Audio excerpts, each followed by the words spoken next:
One of the most important things I feel I've learned today came when we were visiting the Museum of the Martyrs. After learning about all the murders and the killings and the negativity brought forth on the Salvadorian people, it was just nice to see the government come forth and show that they were wrong, and this has shown me just that throughout my life to, when things go wrong, just to come forth and try to make things better for myself by saying the truth. So today we visited the Museum of the Martyrs, and it really held a deep impact for me. I felt sadness and almost a grief feeling that this took place.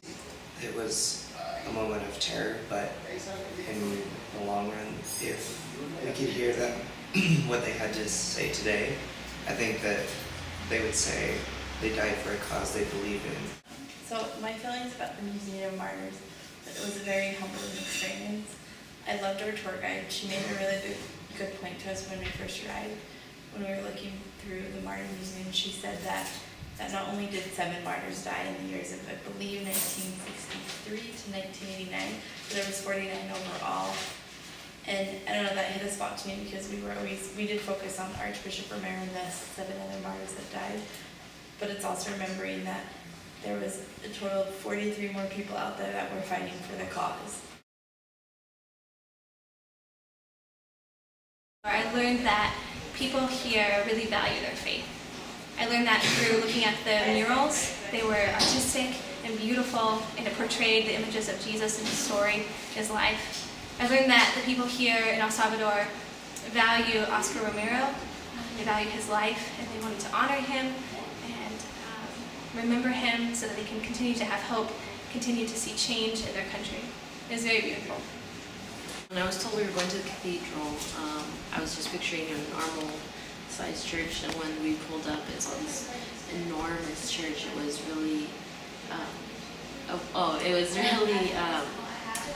don't know, it really hit me that religion is something really close to these people's hearts. And when we went to the basement and his body was just, feet away from us, it was impactful to me personally just to see all the people gathered there with him. It really showed that they, even after all these years, they followed him and still care deeply about him.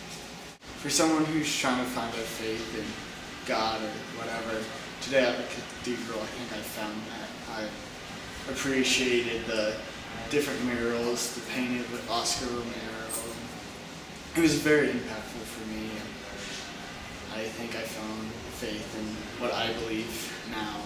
I watched a video last night about the cathedral and how many people were there, about getting shot and stuff, over 100,000 people, and then actually being there, it's like totally something different, like actually standing there where people were killed, and then going to the tomb, right, where he was buried, Oscar Romero, and how everyone surrounded him with roses every day, I think, or they would put new roses, and then people would listen to what, I don't know if he was saying his speeches, but he was like saying these nice things about like having hope and faith.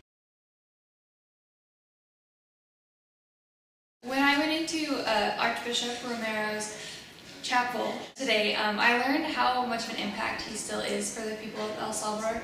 Today, even though he died 34 years ago, they still see him as a symbol of hope, and they still go there to find peace and to pray. And going outside and seeing where the massacre happened during his funeral, it was very surreal for me to think that just a few decades ago people were being shot at and just being killed.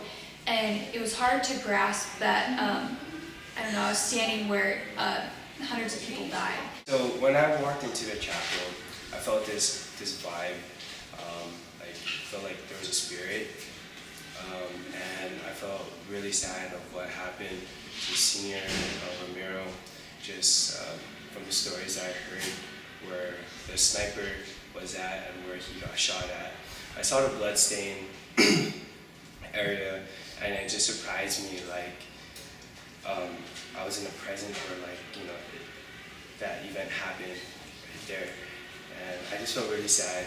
My feelings today when I went to the chapel where Monsignor was assassinated was very impactful because I had an idea of what the story was going to be about, but like actually standing in the, where he was assassinated was like a big reality to me.